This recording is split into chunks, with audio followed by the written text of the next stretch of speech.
Good morning, good afternoon, good evening, depending on your time and depending on when you're going to be seeing this video. It's your brother, your boy, courserepscorner. Like I always tell you guys, it's my corner, it's your corner, and it's our corner.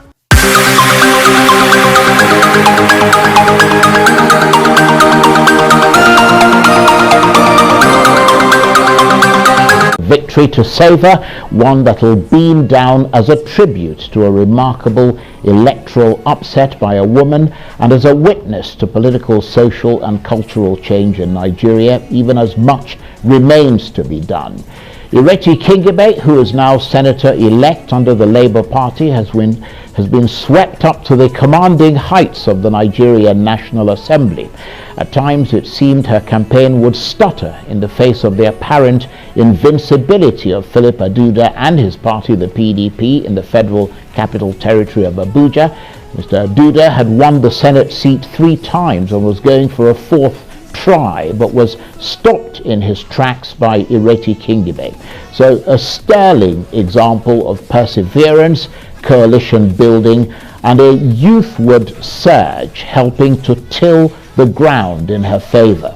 So now that she's succeeded in bringing Senator ADUDA's reign to an end, what's she going to do with her success? Well, for more on this, I'm happy to say that I'm joined now from our studios in Lagos by the Labour Party's Senator-elect in Abuja, IRETI Kingibe. Thank you very much indeed for joining us. You made it to the studio in the end, and we congratulate you on your victory. I hope you can hear me there. Yes, I can hear you, Charles. Thank you very much. Yeah, thank you for joining us. Just first of all, remind us why you ran for office in the first place and what you think worked for you to make your bid successful. Well, I ran to add value to the residents of the Federal Capital Territory. And as for my bid being successful, I think it was a combination of many factors. I have been in the political terrain for a while, so I was reasonably well known. I was in Labour Party. There's an upsurge for change and a third option, and I was part of that option. So I was a rallying point for the change. I'm also the rallying point for the youth. They wanted something different. And regardless of the fact that Senator ADUDA has given FCT his best, after 12 years, just like everything in life, it needed a change, and that was why I think I won. In a sense, you were at the right place at the right time. I mean, you struck the right note, and I'm sure you've had time to look back on your campaign. Do you think the fact that you're a woman worked for or against you? It worked for me because women, I noticed this time around that women were more sensitive to the fact that we've been marginalized, and I had a lot of female support across parties, so the support was non-partisan. Most women supported me regardless of their party. And that's because there's this new awareness among women that in the political space we are dwindling, and unless we do something about it, we're just going to get less and less. So for the few women that were actually running, I must say there was a lot of support from women. So it was positive, and youth and women are usually pulled together. I'm not exactly a youth, but they could see that I promoted the ideals and the change and the things that they believed in. So I got their support too. And as for the grassroots, I've been at that for a long time, so they know me well, and I wasn't new to the FCT, so that also helped.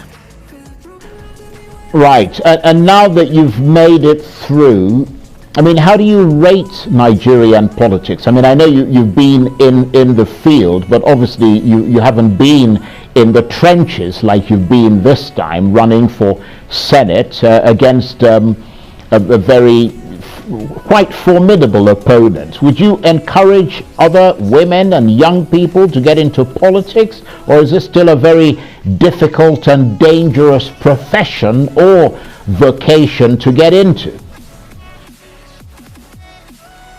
Well, in spite of these challenges, I would recommend other women to get involved. Everything can be overcome, and I could see that the time was ripe for me. I also took it one day at a time. I didn't go looking for this.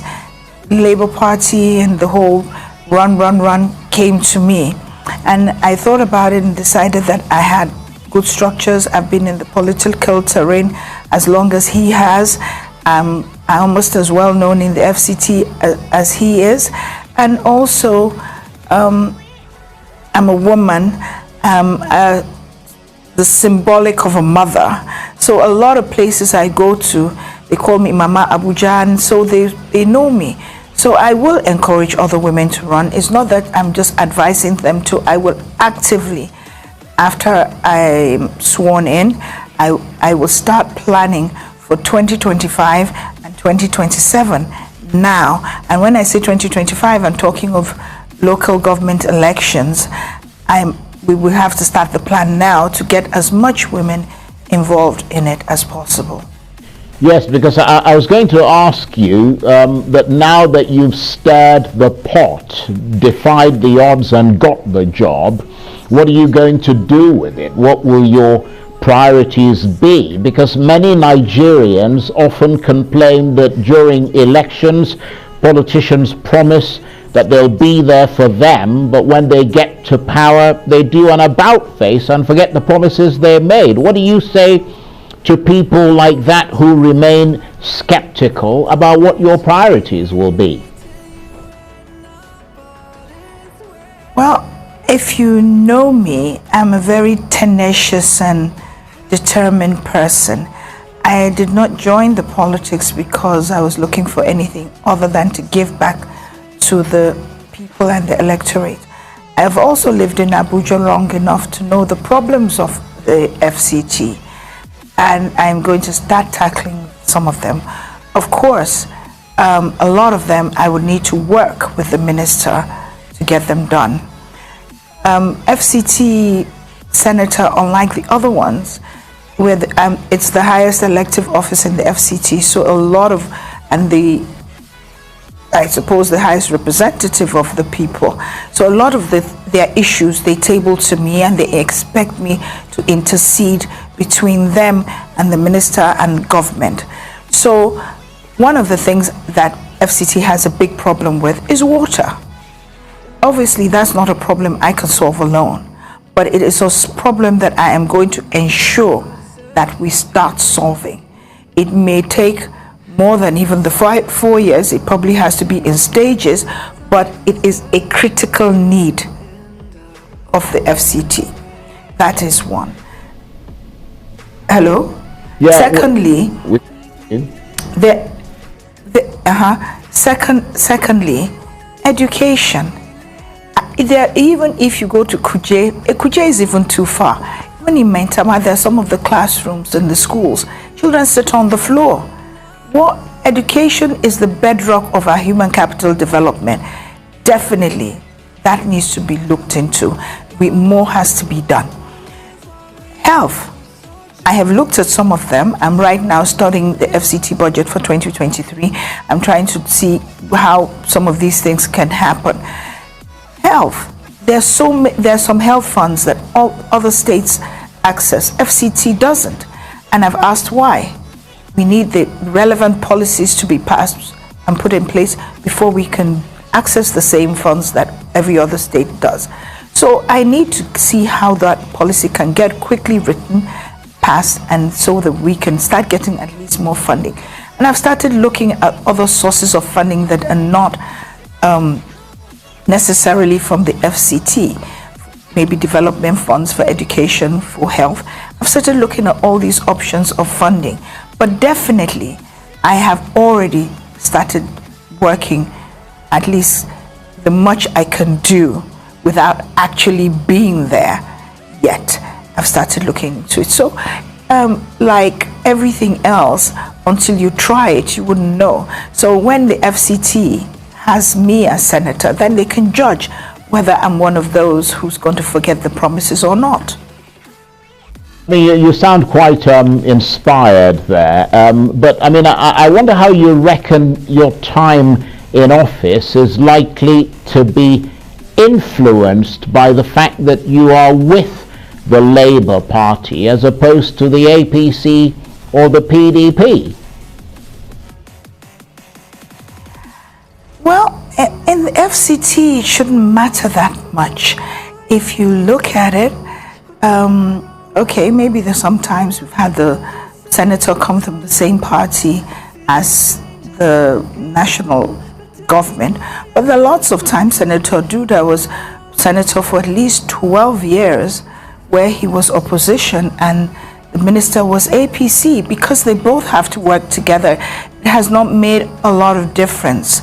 So I know that I can impact positively on the lives of FCT people, in spite of the fact that I'm not in APC or PDP. And in the Senate, if you look at it, yes, they have APC senators, but they're not up to 50% of the Senate. We have PDP ones, Labour Party ones, NMPP, ABGA, SDP. So the Senate is a little bit different from the way it used to be. So I know that we can all work together. Also, the truth is that there are a lot more newer, first-time senators. That being said, I think we are more in touch with the pulse of the people. We also know that the people are tired. It can't be business as usual. If we do not pay strict attention to their needs, they're not going to take it lightly, let's put it that way. Yes, but I mean, I'm sure you're aware that you'll virtually be on your own in the Senate. I mean, you're a very clear minority there as a member of the Labour Party. I'm just wondering how much of uncharted territory that's going to be for you. Well, I've never been a senator before, so all of it is uncharted territory. But when I get there, we will see how we are going to maneuver our way through things. You also have to, I also know that I'm one of only three female senators, so that also has its disadvantages and advantages, so we will see. Yeah, well, we will certainly see. I mean, we're looking forward to seeing how you get on when you start your job. But of course, I mean, as we said, you did win. You are the new senator-elect representing the FCT under the Labour Party, but your party says the election as a whole was a sham and wants it cancelled, and it has now gone, well, the presidential side of it, and it has now gone to court to press its case. But you won your Senate seat in Abuja, and the Labour Party also won the presidential election in Abuja. But you're saying that on the one hand, the FCT vote that gave you and the Labour Party victory was fair and square, but the national vote did not reflect the will of the people. Is that right? FCT is unique in that 75% of the electorate, Charles, are you and I. It's always, even the days of BVACs, big card readers, and even the days when we were using paper voters card, FCT has always been a very, very difficult place to rig at the polling units. That anybody who lives in the FCT can tell you. Now, even in these elections, there's so many irregularities. A lot of places where I could also come and say, yes, I won, and I won by a huge margin. But there were so many places where there were irregularities and rigging. I think my votes would have been a lot more if, but at the end of the day, you can only do those things at the collation center. The results at the polling units are still there. But we had such a huge support that there's no need squabbling over a few votes. So most people do know that the FCT is different. If it wasn't, a lot more could have come out of it. It's never ever been, even in 2003, where the government is struggling and struggling. Why would, if it was so easy to rig, it wouldn't be they don't have to struggle. But the FCT has never been that way. The electorate are not, you cannot influence them, you cannot force them, you cannot shoot them. The embassies are there, the observers, most of them are there, and that's the truth of the matter, Charles. I'm also wondering, now that you are a senator-elect, I mean, presumably you came to understand, or you have come to understand, the way that not only the Senate works, but also the way that constitutionally the FCT is reflected in the Constitution. I mean, your party, as well as the PDP, are aiming to establish in court that the Constitution says that a presidential candidate must win 25% in the FCT, and because Bola Tinubu didn't win the FCT, he should not have been declared the winner. I wonder what your thoughts are on that. Well, until now, it's always been understood that every presidential candidate must win 25% in the FCT. It is in the Constitution. It's always been understood, stated. We've all known that. And every year, every electoral year, we all struggle to make sure that our presidential candidate gets at least that 25%. So that has always been the way it's been since 1999 to date.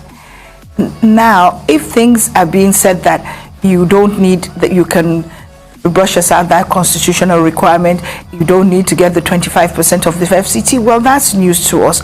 We worked hard to make sure that the Labour Party president got at least that 25% or more. So, because we knew he had to have it. Right. Well, let me just tell you this, that you're garnering quite a lot of views on YouTube at the moment, as we're live, obviously on television. People all around the world can see the discussion. But questions are coming in, wondering how much the obidient movement helped you win in Abuja. Oh, no doubt the obidient movement helped me to win. All of it helped me to win. That's what I was telling you. That is a combination of many factors. Oh yes, it certainly helped me to win. Abuja was completely obedient. From the beginning, it was. And I must say that the obedient movement also came to look for me to be their senatorial candidate. So I must have reflected some of their ideals, or they wouldn't have done so.